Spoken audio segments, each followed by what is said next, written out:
So we keep hearing about mom burnout in the news, especially after we're coming out of this pandemic season. And I can't help but wonder, can we even have a conversation about mom burnout without talking about the systemic and structural garbage that was either revealed or highlighted during that lockdown portion? And then, whoopsie, totally forgotten after we all went quote unquote back to normal. I'm not sure we can have the conversation without addressing that. So today, that's what we're going to do.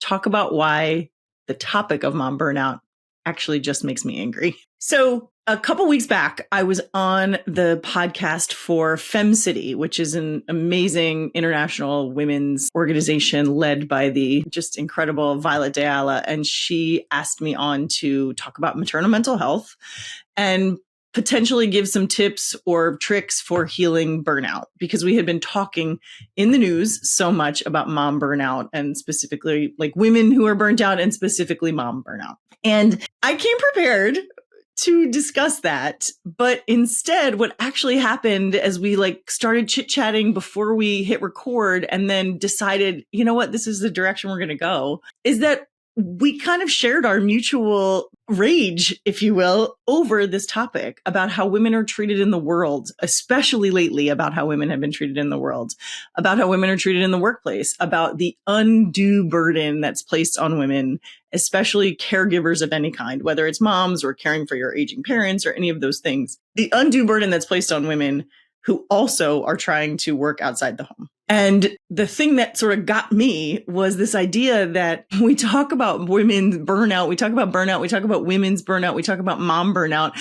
And in the very next breath, we talk about, well, what can women do about it? How can women help heal themselves? How can women be responsible for this thing that they actually aren't responsible for it occurring? So why is it that we're looking only to them to help solve it for themselves? Violet and I, we couldn't ignore the fact that the most likely reason women and moms are more burnt out now is not because of anything they've done wrong or need to change or have to heal, but instead they're burned out because there is a system that they're trying to work within that has never supported them and was, quite frankly, never built to support them.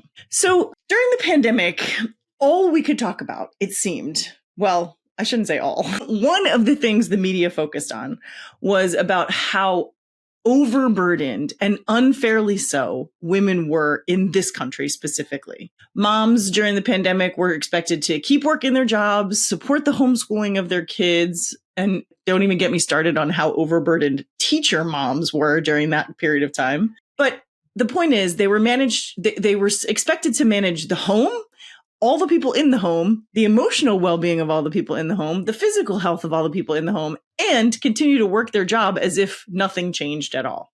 Their childcare was taken away, or what we noticed was they never had great childcare to begin with because the systems weren't there to support them. So we praised them during that time. We cheered for them. We admitted that we couldn't do it without them. We even wrote think pieces and spoke on podcasts and had them on the Today News and all of those things about how we couldn't survive without women in the world and that something had to change because it was becoming so obvious to everybody else. We already knew, ladies, but it was becoming so obvious to everybody else that things were not built to support and sustain this way of living. Then, as the pandemic raged on and we were sent back into our offices and we were sent back onto our commutes and kids kind of went back to school and things slowly but surely returned to what used to be normal, we just stopped talking about it. Nothing changed. There was not suddenly more infrastructure and more support for moms and working moms and women in the workplace. There was more awareness globally of how bad things were, but there was no change. And there was nothing was done to make it better, even though we all admitted that something needed to be done. Instead of focusing on moms and how to support them and how to make things different, we shifted the conversation to start talking about mom burnout. And then we shifted the conversation again to how can moms heal from their own burnout? And that is why I'm so angry. Because why is a problem that was given to us then turned around and we are expected to solve it. Look, I'm going to get into it a little bit later, how I think we actually can, because as time immemorial will say, women usually solve their own problems, even if they weren't the ones that created them to begin with. So we'll get to that. But for now, when I first started doing the research for this episode, I was originally looking at the long-term effects of the pandemic on kids. I thought, let's talk about this post-pandemic world and how we're all surviving it and how we're all kind of maybe walking along, sort of pretending like it never happened, even though we're feeling the effects of it still to this day. So I looked at how the pandemic affected kids, both socially, emotionally, and academically, because a lot of the research that's out there is academic. It's looking at academic because that's what people want to know about. How do we catch them up? How do we get them forward? How do we change what happened, undo the damage that was done? And so some of those facts and figures are pretty stark. But as I was doing it, I was kind of struck by something completely different that had me rethinking what I wanted to talk about today. In fact, it is probably the reason that I totally shifted to the rage with the poor unsuspecting Violet on that Fem City podcast. So this is the thing that stopped me in my tracks. I was looking into a report by the National Academies of Sciences, Engineering, and Medicine. It was not an organization that I knew about before doing this research, but it is an organization that is out there. And they did a study on the effects of the pandemic on children. And they focused on how, despite the lingering hardships, that the federal support had all but stopped for schools and families and local governments. And so later on in the report, even though the committee's recommendations were to address the immediate effects and then try to mitigate any potential shifts in life course trajectories, that's what their words, mitigate any shifts in life course trajectories that the pandemic had caused, they continue to state that the support for these things is fairly non-existent. And so many of their tips for addressing these issues for kids were based on what you could do in a classroom and what you could do at home. So here we are back to square one.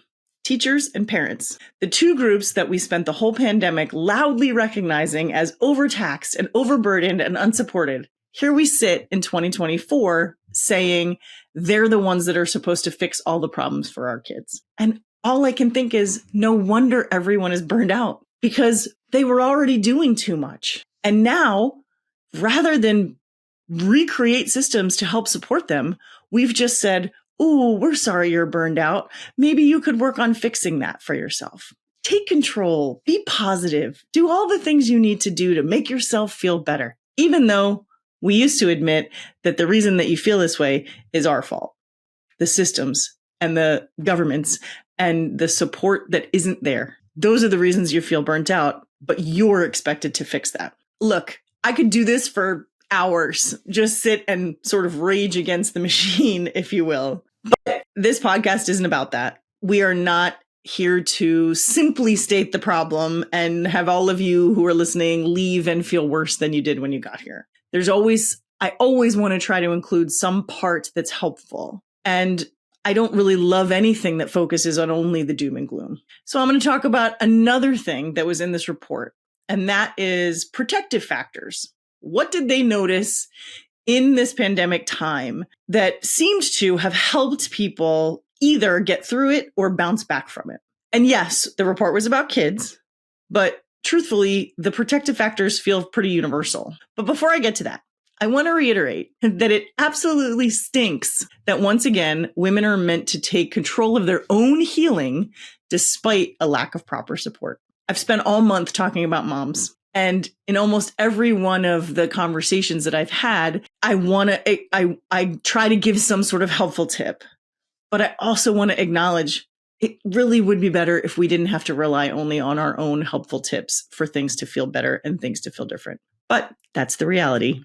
So I'm going to help in any way that I can. So getting back to protective factors, some of the things that showed up to help mitigate the social and emotional damage for kids during and after the pandemic included connectedness and curiosity. Well, you know that I got excited when curiosity was mentioned because I feel like I preach about it all the time. But what does that mean for moms? Well, first, finding connection, seeking out times to feel held with one another. Another thing that came out of the conversation with Violet and I was this idea that the collective power of women is going to be the answer to a lot of these problems. Not just each woman doing their own thing, not each woman trying to act like men in the workplace, but really women gathering together and becoming the force of nature that we know them to be. There's always power in numbers when it comes to women and change. And so finding that connection is the first step in creating those change communities. So if you are struggling and you are wondering how in the world you're back here again, doing too much with too little time and very little support, look for other women. We're out here. We're on podcasts. We're in groups. We're at the local library. We're at your gym. We're somewhere out there just looking for one another to say, hey, sister, I got you, and we're going to get through this together. Find the connections. If you got disconnected during the lockdown period and life got back to the hectic nature that we all are used to, and you still didn't connect with some of those people, find those connections. Spend time around people that make you feel good and feel supported. And that can be a huge protective factor. These aren't the things you're going to see on a regular, here's 5 bullet points for how to heal your burnout. But it is something that time and again has proven to be protective for women, for children, for humans in general, is finding that connection, finding that support in people around you. And the other thing with curiosity is for children, the idea was set aside a time for them or make sure you're building in time for them to feel safe enough to go out and explore. Again, whether we did everything in our power or not to make that time of life not scary for people, it was scary for people, especially the closer you live to the cities that had the massive, loss of life. That was a scary time. And even if we tried to keep things chugging along, and even if we tried to keep things normal, the world changed in a way that we could never have been prepared for. And we need to acknowledge that fact and then try to rebuild the sense of safety in the world. For kids, they lost their confidence in adults. They looked around and went, shoot, nobody knows what they're doing right now. And all of this happened on a subconscious level. I'm not saying that your kids knowingly lost confidence in you, but the adults lost confidence in the systems. The kids lost confidence in the adults. And so we need to rebuild that confidence by exploring the world in a way that feels safe to satiate our curiosity, but also that we can come back and we know we have a home base that we are going to feel okay and safe and guarded in. So seeking out times to explore, seeking out times to feel curious. And then finally, one of the biggest things that came up in every single report that I read, not just this National Academies, but also there was one written by UNICEF and there was another NIH study. And one of the social and emotional protective factors, or really solutions that they list, is to not confuse the feelings. Do not call your feelings the problem. And instead, notice if there are any behaviors that are a problem.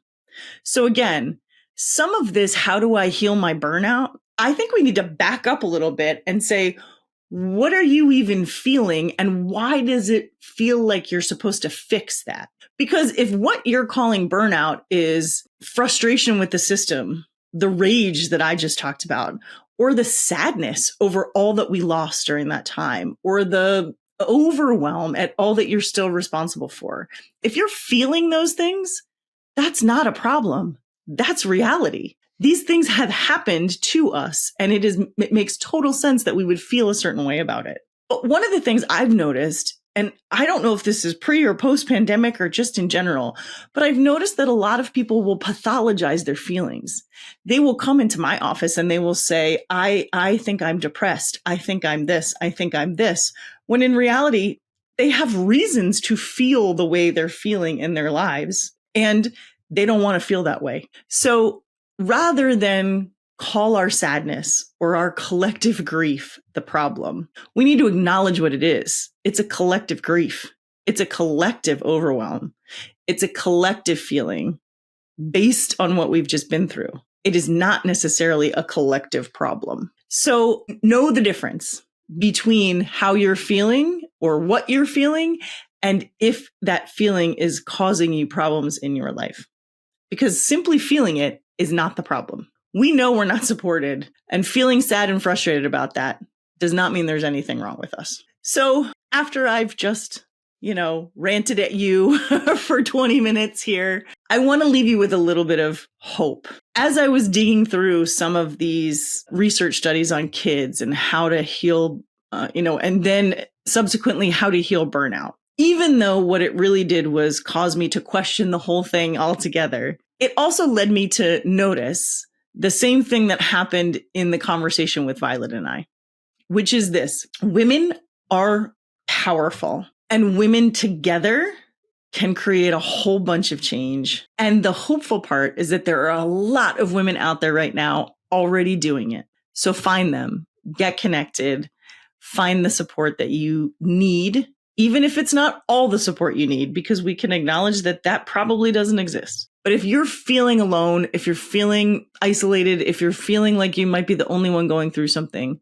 look up and see if there's anybody else out there that you can connect with that can take some of that loneliness away. I think that we're going to be okay, but I also want to acknowledge that we are not responsible for fixing all of it ourselves. We have to notice that we didn't get ourselves here by ourselves, so we don't need to get ourselves out of it. So if you're worried about burnout, find some help for yourself and then give yourself the grace to feel the way you're feeling, because you deserve to. That's all I got for you today. Hang in there, everybody. And thanks for listening.